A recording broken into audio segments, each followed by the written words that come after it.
Merci de votre fidélité à la télévision nationale. Au sommaire de ce journal, inauguration de nouveaux bâtiments administratifs au gouvernorat de Conakry. C'est dans le cadre de l'amélioration des conditions de travail des agents des services publics. La cérémonie a mobilisé plusieurs personnalités du pays.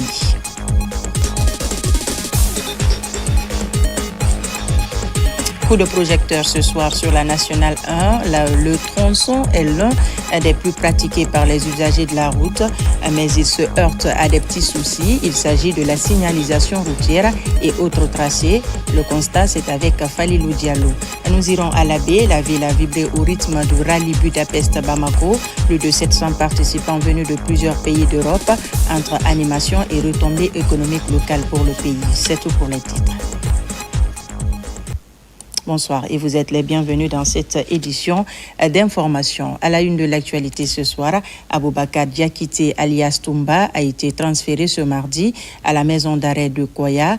Dans un communiqué, le parquet général près la cour d'appel de Conakry a expliqué les raisons qui ont motivé ce transfèrement. Je vous invite à suivre le procureur général de Conakry au micro de Tierno Younoussaba. Communiqué du parquet général près la cour d'appel de Conakry. Le parquet général appelle la cour d'appel de Conakry informe l'opinion publique qu'une opération de contrôle et de fouille inopinée a été menée le 9 février 2026 au sein de la maison centrale de Conakry. Cette opération sous contrôle a permis de découvrir et de saisir plusieurs objets prohibés, notamment des téléphones portables, des substances psychotropes et des armes blanches, ciseaux, couteaux, fourchettes, en possession de certains détenus.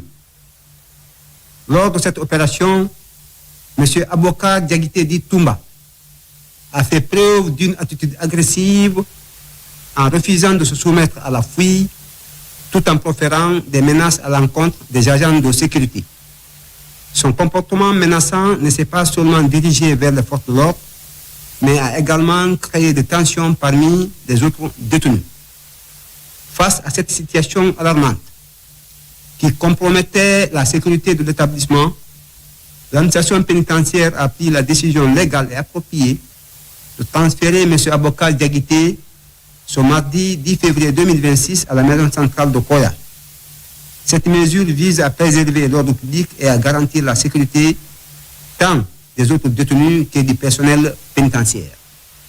Le parquet général réaffirme sa détermination à veiller au strict respect de la loi, à la sécurité des établissements pénitentiaires, ainsi qu'à la lutte résolue contre toute forme de criminalité, y compris celle susceptible d'être organisée depuis les lieux de détention. Fait à Conakry le 10 février 2026, le procureur général de la Cour d'appel de Conakry. Je vous l'annonçais dans les titres, de nouveaux bâtiments administratifs au gouvernorat de Conakry. C'est un bâtiment de R+2 composé de plusieurs bureaux, d'une salle de conférence et un lieu de culte. Une initiative de l'autorité régionale qui entend améliorer les conditions de travail des agents des services publics. Reportage de Moussa Bangoura et Ousmane Kamara. Au gouvernorat de Conakry, l'amélioration des conditions de travail et la modernisation de l'administration sont entre autres priorités des autorités de la ville. Dans l'enceinte de l'institution, c'est un bâtiment de R+2 qui est sorti de terre. Il comprend plusieurs bureaux, une salle de conférence et un lieu de culte au rez-de-chaussée. Étant un service déconcentré et décentralisé, la disponibilité des locaux administratifs, c'est-à-dire les bureaux, est toujours resté un défi à relever. C'est dans cette dynamique que nous avons décidé à bâtir un immeuble R+2, reliant ainsi les deux précédents pour en faire un seul bloc administratif moderne, conformément à la vision de refondation du président de la République. Le projet inauguré aujourd'hui comprend plusieurs composantes majeures. Nous avons d'abord procédé à l'extension du gouvernorat par la construction d'un bâtiment moderne de type R+2. Par ailleurs, Guido a assuré la rénovation complète du bloc C avec une intervention technique globale allant du carrelage à la toiture, en passant par la modernisation du réseau électrique et hydraulique La remise officielle de l'édifice mobilise invités, membres du CNRD, personnalités de l'administration publique, ainsi que les cadres des services déconcentrés et décentralisés du gouvernorat du Conakry. Nous remercions vraiment Madame la gouverneure et son équipe pour ce bijou. Vous savez, l'administration du territoire ne peut aller sans la présence de l'État dans ces circonscriptions territoriales. J'avoue qu'on est très impressionnés de la qualité de ce bâtiment. Son Excellence, le président Mamadi Doumbouya. Ça, j'en suis sûr et certain, ça lui va droit au cœur. Ce bâtisseur aime le renouveau. Cette refondation, si Radia commence la première, nous allons la suivre. C'est un bel exemple.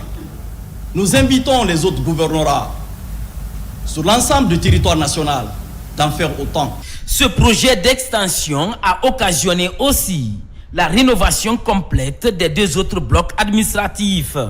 Le but est de loger tous les services du gouvernorat en un seul endroit en vue de mieux coordonner les activités. À présent, je vous amène sur la nationale numéro 1 Kindia-Mamou, l'un des tronçons les plus pratiqués par les usagers de la route, mais des imperfections et des anomalies sont constatées au niveau de la signalisation routière et autres tracés. Les usagers tirent la sonnette d'alarme pour sauver des vies humaines. C'est notamment le cas de l'ONG Prévention, Action et Sécurité routière. Le point avec Falilou Diallo. La nationale numéro 1 Conakry-Mamou est l'une des routes les plus fréquentées. Mais elle constitue également la voie routière la plus accidentogène. Aucune semaine ne passe sans qu'il ne se produise un cas d'accident de la circulation et parfois accompagné d'importants dégâts matériels ou de pertes en vie humaine. Le manque de panneaux de signalisation et l'absence d'autres marquages sont régulièrement à l'origine des drames enregistrés. Vu la route, elle est nouvelle. C'est une bonne route quand même, mais quand même il y a un peu de manquement. Surtout quelques signalements au niveau de la grande chaussée. C'est-à-dire il y a les tirets continus et discontinus là. Si les tirets continus et discontinus sont bien mis là où ils doivent être, vraiment ça va nous arranger. Parce qu'il y a de ces virages, tu vas trouver, ils ont mis des tirets discontinus, pendant que c'est pas bon. Si tu tiens compte à cela, tu vas te retrouver dans les merdes. La matérialisation là, de la route, là, ça parle. Les panneaux, les traçages, ça parle. Les nouveaux chauffeurs qui viennent, c'est à travers ça qu'ils peuvent marcher sans faire des accidents. Mais ici, ce qu'on a vu, ça occasionne des accidents. Regardez dans les virages même, il y a la ligne discontinue.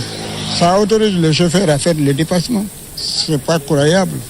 Bon, et les ponts ne sont pas signalés. Les virages qui sont signalés ici sont mal indiqués. On ne comprend pas pourquoi cela se fait. Et puis, les panneaux sont le plus souvent cachés aussi. Et par rapport à celui-là, ça cache, le chauffeur ne voit pas. Pour les spécialistes et autres acteurs du secteur routier, des corrections doivent être apportées afin de réduire les risques d'accidents sur ce tronçon. Face à ce défi, la structure Prévention, Action, Sécurité routière est mobilisée pour gagner le pari. Ce que je souhaiterais, que l'État accepte de dire à la société de reprendre leur marquage au sol. Pour le bien-être du Guinéen et aller dans les normes indiquées dans la circulation routière. Ce qu'il faut reconnaître, il y a beaucoup de choses à faire sur cette route. Il y a beaucoup de choses à faire, il y a beaucoup de manquements. Mais je pense que les services en charge de la sécurité routière ou les services en charge des routes, AGRoute, Aguizer et Office national des routes, savent c'est quoi le manquement et je pense que les jours à venir, ils prendront des dispositions nécessaires par rapport à ça. Une synergie d'action entre la société civile et les structures étatiques en charge des infrastructures s'avère essentielle pour changer les signalements de la grande chaussée tout comme les panneaux de signalisation. Sinon que la vie de milliers d'usagers qui pratiquent ce tronçon reste toujours en danger. Dans l'actualité encore, la deuxième journée du forum Investing in African Mining Indaba en Afrique du Sud s'est révélée particulièrement intense pour la délégation guinéenne. Elle a été rythmée par de nombreuses rencontres bilatérales et par la tenue de la journée de la Guinée organisée dans le cadre du Country Showcase. Compte rendu Omar Bach. La deuxième journée du forum Investing in African Mining Indaba a été particulièrement dense pour la délégation guinéenne, marqué par une série de rencontres bilatérales et multilatérales de haut niveau. Ces échanges ont mis en lumière à la fois le méga-projet Simandou et le programme hautement stratégique Simandou 2040 pour le développement socio-économique durable et responsable de la Guinée. La journée a débuté très tôt par une rencontre clé avec les partenaires du projet Simandou à l'occasion d'un panel de haut niveau modéré par Mamoudou Nanya Lembari, président du conseil d'administration de la compagnie de Transguinéen CTG.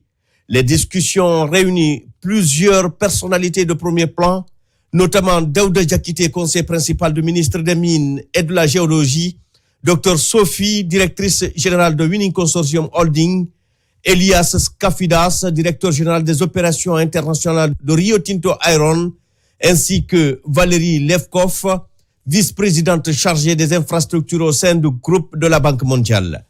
Placée sous le thème « Innover pour fournir durablement les matériaux dont le monde a besoin », cette session a mis en exergue la dynamique d'innovation impulsée par le chef de l'État, son Excellence le Président Mamadi Doumbouya.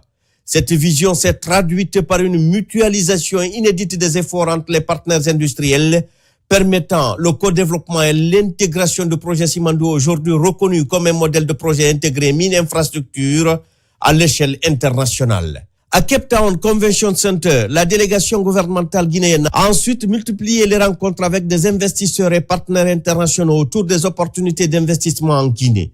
Sous le magistère du président Mamadi Doumbouya, le pays s'affirme désormais comme une destination sûre et crédible, offrant un cadre propice aux investissements responsables et durables. Temps fort de la journée, le Country Showcase de la Guinée a suscité un vif intérêt. Il a été marqué par une intervention très attendue en visioconférence de M. Diba Diakité, ministre directeur de cabinet de la présidence et président du comité stratégique de Simandou. Empêché de faire le déplacement cette année en raison d'un agenda particulièrement chargé, comme ce fut le cas lors de l'édition précédente, il a néanmoins livré un message très fort et engagé de la vision du président de la République, son Excellence Mamadi Doumbouya. Dans son allocution, le ministre a réaffirmé la vision minière du chef de l'État fondée sur un modèle innovant de co-développement reposant sur la confiance, la transparence et le partenariat gagnant-gagnant. Cette présentation a suscité un réel engouement parmi les participants, confirmant l'ambition de la Guinée de devenir un acteur incontournable du secteur minier mondial. Le message de la Guinée à Mining Indaba est simple. Le leadership est là. La vision est claire. Les règles sont stables et les opportunités sont réelles. Nous avançons avec méthode, discipline et responsabilité. Encore une fois, nous continuons à croire au potentiel de notre pays, de notre continent. Pendant longtemps, la République de Guinée a été perçue comme un pays riche en ressources, mais loin de son potentiel, surtout celui de la transformation de nos ressources naturelles. En moins de 2 ans, sous la clairvoyance du président de la République, à travers le comité stratégique de Simandou, la Guinée a lancé et structuré le plus grand projet intégré mine infrastructure au monde. Le ministre Diba Diakité a également mis un accent particulier sur le programme Simandou 2040, soulignant que la Guinée est résolument engagée sur la voie de la transformation économique et sociale.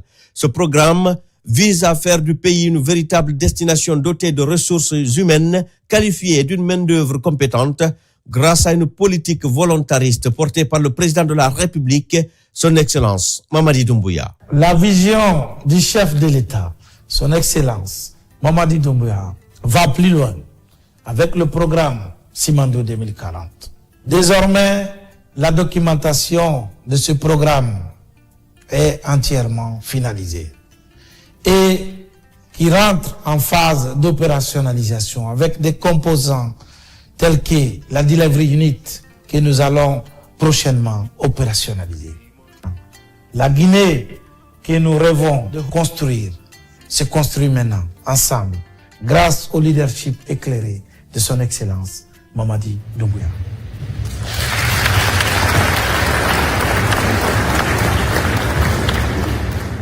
À l'issue du showcase, le chef de la mission guinéenne a invité les investisseurs à explorer les opportunités en Guinée, Un pays désormais rassurant sous le leadership du président de la République, son Excellence Mamadi Doumbouya.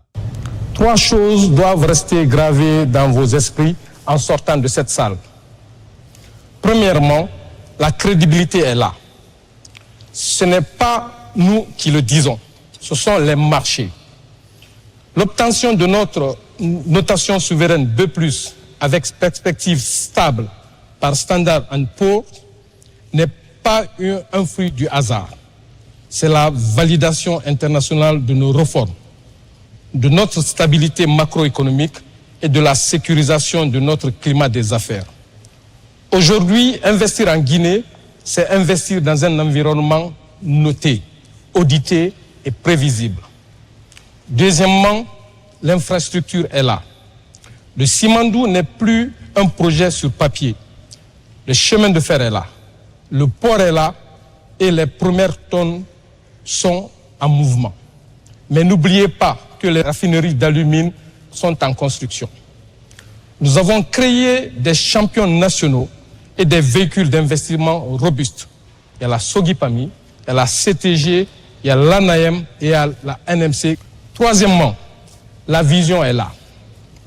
Vous avez entendu parler du programme Simandou 2040. Notre ambition est claire.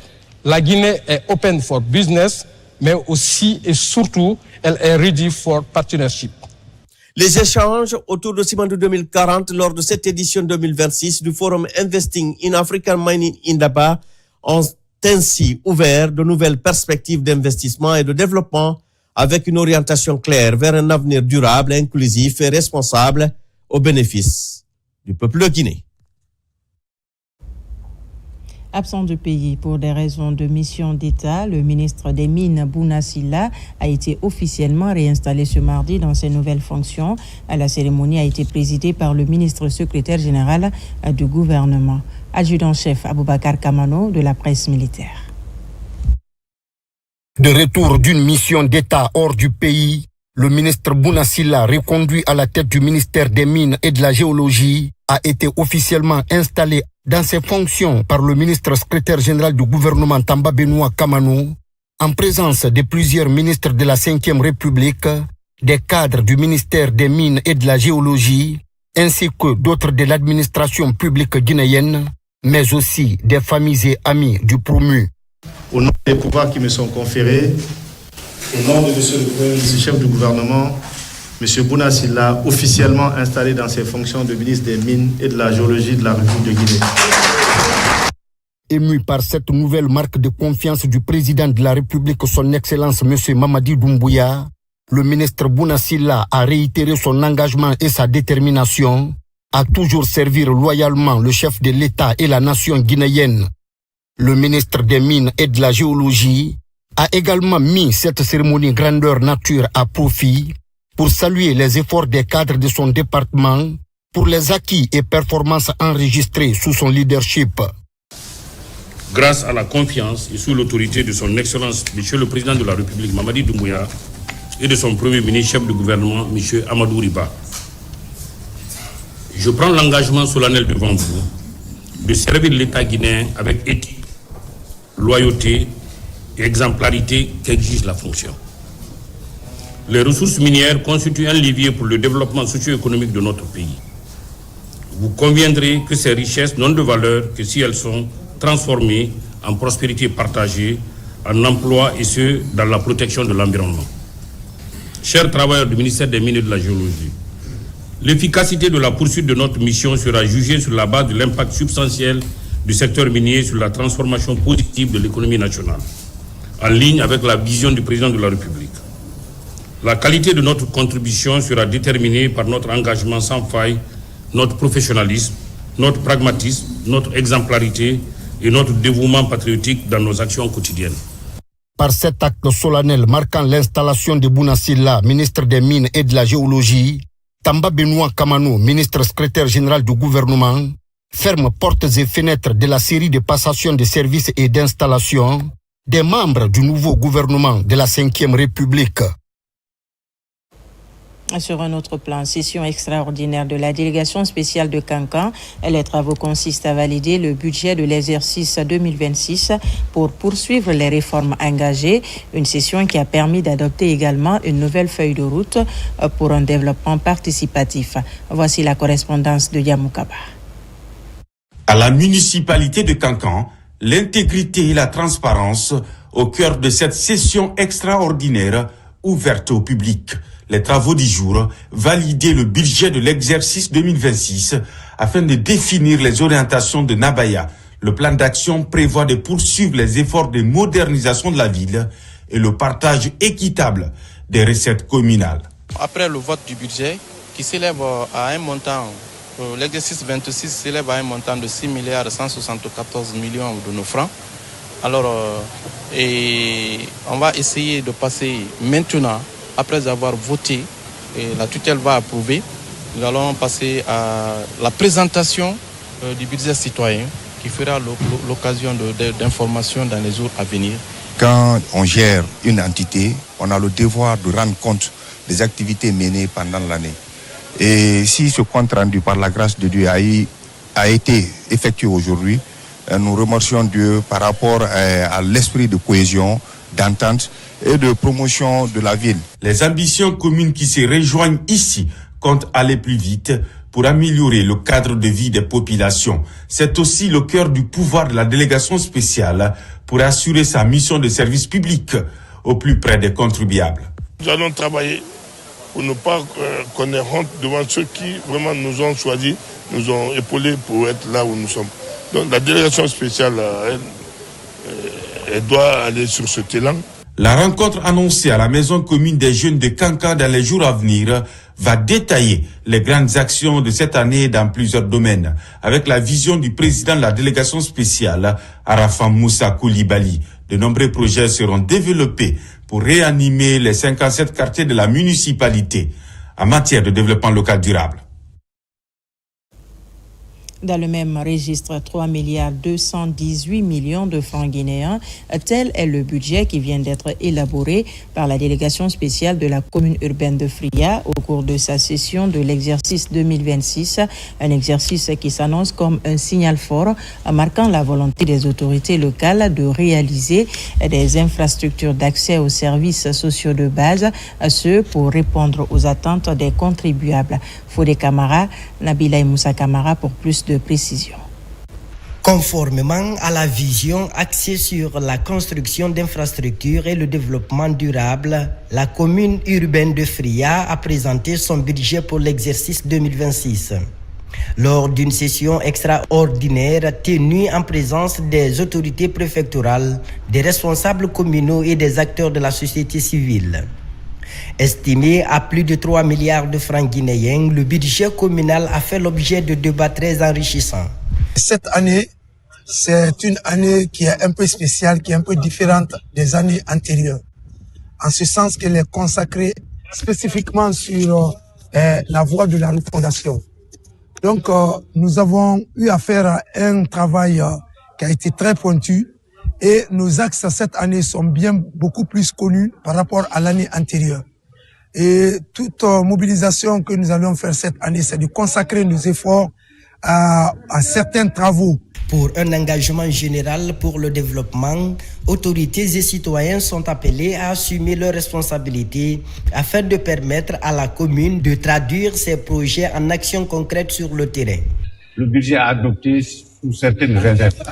Je souhaiterais que la commune, le pool financier, prenne en compte ces réserves pour pouvoir corriger le budget. Il faut que tout le monde s'active pour que le budget soit effectif. Le budget, par définition, est un axe par lequel il est prévu et autorisé des dépenses et des recettes pour une année. La session communale compte multiplier les efforts pour que la ville de Fria retrouve son image d'antan par la mise en œuvre des actions concrètes qui riment parfaitement avec la feuille de route de l'amélioration continue des services sociaux de base. Et puis, le préfet de Kindia poursuit son immersion au cœur des réalités locales. Cette deuxième étape l'a conduit dans les sous-préfectures de Linsan et de Sougueta, une mission de terrain placée sous le signe de l'écoute, mais aussi de la fermeté quant au maintien de la cohésion sociale entre palabres communautaires et visites d'infrastructures rurales. Retour sur ce périple de proximité avec Sununu Sidibé, Marwan Kamara. Après les sous-préfectures de Madinaoula et de Bangouya, le préfet de Kindia poursuit sa tournée de prise de contact sur le terrain. Les sous-préfectures de Linsan et de Sougueta marquent la deuxième étape de ce périple. Objectif, prendre contact, écouter les préoccupations des communautés et renforcer le dialogue social. Nous sommes animés par un très grand sentiment de satisfaction, le fait que la première autorité de la préfecture se déplace pour venir nous saluer. Le message que le préfet a livré sont trop de bonnes oreilles. Vraiment de participer au bon développement de notre pays, de soutenir l'idée de notre président Mamadi Doumbouya. La commune rurale de Sougueta réaffirme son entière disponibilité à travailler sous votre autorité, dans un esprit de loyauté, de concertation et de responsabilité. À travers cette tournée dans les sous-préfectures, les autorités préfectorales de Kindia comptent poser les bases d'une administration plus proche des citoyens et promouvoir durablement la bonne cohabitation pacifique. C'est de sensibiliser cette population, la dire qu'elle vient de sortir d'un vote. Après cette élection, on leur a demandé de garder la même cohésion pour que tous les Kindiaka, tous les Lisanka, tous les Sugetaka conjuguent le même verbe sans aucune distinction. On les a invités d'amener les enfants à l'école pour que les enfants aient une connaissance, une qualification, pour que ceux que Simando 20 et 40 nous attendent, qu'on soit tous là au rendez-vous. Avant de reprendre la route pour la commune urbaine de Kindia, la délégation conduite par le colonel Abdourahmane Keita a tenu à visiter les chantiers en cours, notamment le centre de santé amélioré dans la sous-préfecture de Sougueta. Cette mission de terrain se poursuivra dans les autres localités relevant de la préfecture de Kindia.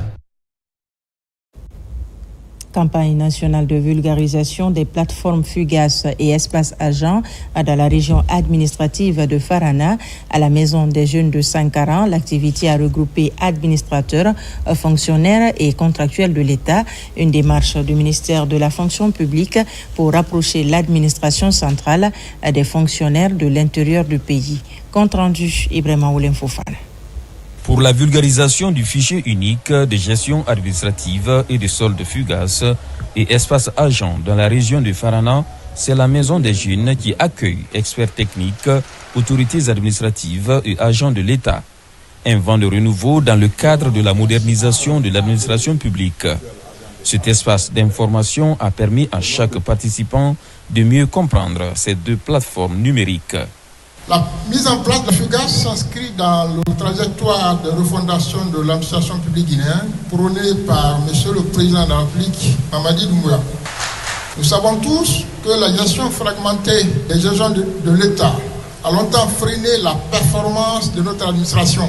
La présente activité de vulgarisation vise à informer, sensibiliser et responsabiliser chaque fonctionnaire sur l'importance de ce dispositif, notamment à travers l'appropriation de l'espace agent qui offre à chacun et à chacune la possibilité de consulter et de suivre sa situation administrative en toute transparence. FUGAS permet de centraliser et de sécuriser les données des fonctionnaires et espace agent, quant à lui, offre aux travailleurs de l'État la possibilité de suivre leur carrière administrative en temps réel. À chaque fois que je voulais tirer mon bulletin, il fallait faire recours au département et je ne recevais pas aussi les messages de FIGAS.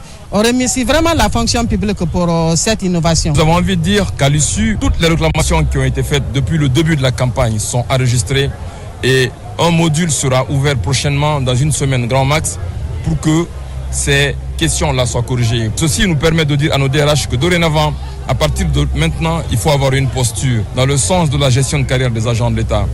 Des panels sont animés par la mission et les agents publics de l'État venus des 4 préfectures ont posé toutes leurs inquiétudes. Des soucis liés aux primes et au blocage pour faute d'enrôlement sont remontés et la Direction générale de la fonction publique a promis de résoudre tous les problèmes soulevés un intrant record à travers l'implication des DRH déjà formés. L'actualité nationale, c'est aussi la préfecture de Lola qui vient d'abriter le symposium scientifique consacré à 2 décennies de recherche et de conservation des chimpanzés des monts Nimba. Cette rencontre de haut niveau a réuni des chercheurs guinéens et étrangers. Elle se tient sous l'égide du ministère de l'Enseignement supérieur et de la recherche scientifique à travers l'Institut de recherche sur la biodiversité des monts Nimba. Mohamed Saloupaye, Lancé Kamisoko, Mohamed Lamine Diallo. Au pied des monts Nimba, la préfecture de Lola s'impose comme la capitale scientifique de la région forestière. Autour des 20 ans de recherche scientifique pour la conservation des chimpanzés, chercheurs guinéens, experts internationaux et autorités administratives se retrouvent. Placée sous l'égide du ministère de l'Enseignement supérieur, cette rencontre est portée par l'Institut de recherche sur la biodiversité des monts Nimba dans le but de mieux valoriser les ressources naturelles du pays. Ces travaux scientifiques ont permis de comprendre notamment le comportement des chimpanzés, leur mode de vie, mais également leurs relations avec les communautés. Mais très malheureusement, il y a plus de 20 années de cela, les résultats n'ont jamais été partagés. Donc c'était tout à fait normal de regrouper tous les acteurs parce que les résultats des recherches peuvent servir à aider les politiques publiques à prendre de très bonnes décisions. Les monts Nimba ne sont pas seulement un massif montagneux. Ils représentent un symbole fort pour notre pays. Un espace où la nature, la science et les communautés humaines se rencontrent. Ces montagnes classées patrimoine mondial de l'UNESCO ont servi de laboratoire à ciel ouvert pour l'étude des chimpanzés, une espèce emblématique de nos jours menacée de disparition. On a découvert beaucoup de choses. Ils ont des comportements vraiment uniques. Par exemple, les chimpanzés au Mont Nimba, ils pêchent au crabe. Donc ils mangent les crabes. C'est la seule population de chimpanzés qui font ça. Au menu des échanges, le bilan des découvertes scientifiques, l'évolution des populations de grands singes et l'impact des activités humaines sur leur habitat. Cette rencontre se veut une plateforme d'échange pour harmoniser les stratégies de protection et renforcer la collaboration entre la science et les communautés locales. Guinée et Turquie, Conakry au carrefour des affaires et de l'investissement grâce à la vision de l'entreprise Jula Businesscom. Entrepreneurs guinéens et turcs se sont retrouvés pour explorer de nouvelles opportunités dans l'industrie, la construction et la cosmétique. Des échanges concrets et promoteurs qui ouvrent la voie à des futurs partenariats durables. Explication Sona Sagno, Maïmouna Bila Diallo. Conakry abrite une importante rencontre économique entre la Guinée et la Turquie, réunissant des entreprises turques et guinéennes autour d'échanges B2B et de discussions stratégiques sur les opportunités d'investissement et de partenariat. Un événement qui marque une nouvelle étape dans le renforcement de la coopération économique entre les deux pays.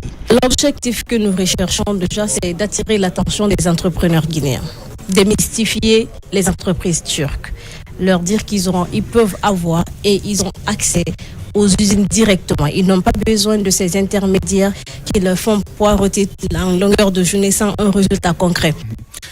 Il y a 6 sociétés turques qui sont présentes en ce moment et ils sont déjà prêts pour certaines réalisations de projets en Guinée. En ce moment, ils ont plus de 60 projets en cours en Guinée. Organisé dans un esprit de partenariat gagnant-gagnant par Jula Business et comme cette rencontre permet aux opérateurs économiques des deux nations d'établir des contacts directs et d'explorer des pistes concrètes de collaboration. Les échanges portent sur plusieurs secteurs clés, notamment l'industrie, la construction, la cosmétique, l'ameublement et les équipements identifiés comme porteurs pour le développement économique de la Guinée. Actuellement, en Guinée, nous voulons faire les industries maintenant. Nous voulons sortir dans les choses importations, nous voulons faire les industries. Nous sommes très contents pour travailler avec le Turquien. C'est une bonne idée qui va développer les deux pays ensemble. Aujourd'hui, cette rencontre est une fierté pour la Guinée, pour les jeunes entrepreneurs guinéens, dans les diverses activités. Donc, dans tous les secteurs, la Guinée est installée. Donc, si nous recevons cette grande compagnie multisectorielle à l'image des coprolaires, c'est une satisfaction. Cette initiative s'inscrit dans la dynamique de consolidation des relations bilatérales entre la Guinée et la Turquie, dont la coopération économique connaît une évolution constante. Célébration de la première édition de la journée d'action sociale en faveur des personnes vulnérables. L'ONG Chama Fondation, l'Église La Nouvelle Ambassade de Christ et le groupe scolaire Grâce Divine se sont mobilisés pour venir en aide aux plus démunis. Ces différentes structures ont tenu à être aux côtés des personnes qui avaient le plus besoin d'aide. Abraham Christophe Conté. Sur ce terrain d'accueil se manifeste solidarité et engagement. Venez acheter sans rien payer. C'est le slogan qui anime la journée d'action sociale en faveur des personnes vulnérables. Tout au long de la journée, les actions se sont multipliées pour soutenir les personnes les plus fragiles. L'objectif est clair, rompre l'isolement des personnes fragiles pour répondre à leurs besoins essentiels. Partager, ce n'est pas seulement donner ce que l'on a, c'est reconnaître la valeur de l'autre et restaurer son espérance. Cette journée est donc bien plus qu'un événement. C'est un message, c'est un engagement, c'est un appel à bâtir une société où personne n'est oublié. À travers ces dons destinés aux couches vulnérables, des dizaines de bénévoles sont à pied d'œuvre pour poser des actes concrets qui parlent plus fort que des discours. Ils offrent écoute, conseils et aide matérielle aux enfants en difficulté et aux personnes âgées. Les situations ne sont pas toujours faciles, mais nous pouvons trouver des personnes de bonne qualité, des personnes avec un grand cœur pour soulager quelque peu leur situation. Et nous encourageons de telles initiatives. Le Seigneur a bien voulu nous donner quelque chose et nous nous disons en tant qu'enfants de Dieu qu'il faut partager le peu que nous avons. Voilà, c'était un peu dans cet élan-là que nous nous sommes dit, c'est vrai que nous allons vers des institutions, mais nous nous rendons compte aussi qu'il y a certains auprès de nous qui ne sont pas dans des orphelinats, qui ne sont pas forcément à l'hôpital, mais qui sont aussi des nécessiteux. Au-delà de l'aide immédiate, cette journée vise aussi à alerter sur l'union sacrée contre la pauvreté afin de renforcer les liens entre les acteurs sociaux et les bénéficiaires. Religion, et on parle de mémorisation du Saint-Coran. 77 nouveaux étudiants ont la maîtrise du livre saint. Ils ont été formés au centre de mémorisation du Saint-Coran à Dar es Salaam, ici à Conakry. Plus de détails avec notre reporter Mohamed De Camara. Pour cette année, ils sont 77 étudiants à recevoir des diplômes. Ces disciples, sortis du centre de mémorisation d'Al Salam, ici à Conakry, ont mémorisé entièrement le Saint-Coran. Un exercice qui permet à ces récipiendaires de saisir et promouvoir dans le vrai sens le contenu du livre saint. Ces diplômes-là permettent aux disciples de se faire valoir partout où le besoin se présente. Là, il y a un papier 2A qui le certifie et ça facilite leur intégration dans un système religieux. Notre parcours n'a pas été facile, mais Allah a dit, nous avons certes facilité le Coran pour la mémorisation. Y a-t-il donc quelqu'un pour réfléchir? Alors il nous a facilité, il nous a soutenus. Après avoir remercié Allah, avec fierté nous disons merci à nos pères, merci à nos mères, merci à nos enseignants. Outre les autorités religieuses, la cérémonie a réuni les autorités administratives, les fidèles musulmans et les parents des diplômés. Vous êtes les bien-aimés d'Allah subhanahu wa ta'ala. Vous êtes mentionnés par Allah subhanahu wa ta'ala. Quel privilège. Et aujourd'hui, alhamdulillah, nous avons un président qui nous a instruit de chercher à encourager les centres de mémorisation et les foyers coraniques à travers le pays. Si hier, on rêvait d'être premier dans l'un des concours internationaux, mais maintenant, quand on va au niveau des concours internationaux, nous avons souvent le premier. Créée en 1977, l'initiative du Centre de mémorisation du Saint-Coran Dar es Salaam a permis à plus de 1000 candidats de mémoriser entièrement le livre saint. On va à la baie où la ville a accueilli près de 800 touristes du rallye Budapest-Bamako venus de plusieurs pays d'Europe. Les participants ont été reçus par les autorités locales et les populations. Une escale majeure qui confirme l'attractivité touristique et génère d'importantes retombées économiques et culturelles locales. Nabila Moussa Kamara commence les images de Sarafdine Diallo. Gadalougué et Bundufourdou, des localités frontalières de la Guinée et du Sénégal, ont été les portes d'entrée de plus de 300 engins et près de 800 touristes composés hommes et des femmes de différentes nationalités. Ces touristes qui sont à la baie aujourd'hui, c'est le rallye Budapest-Bamako qui est sa 4e édition en République de Guinée. Il doit traverser la République de Guinée pour continuer la course vers la République de la Sierra Leone. Et ils sont au nombre de 797 annoncés. Après cette frontière du Koundara, ils viennent à Labé passer la nuit.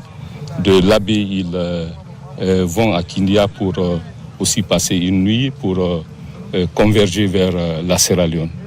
Ces touristes sont venus découvrir la potentialité touristique du pays.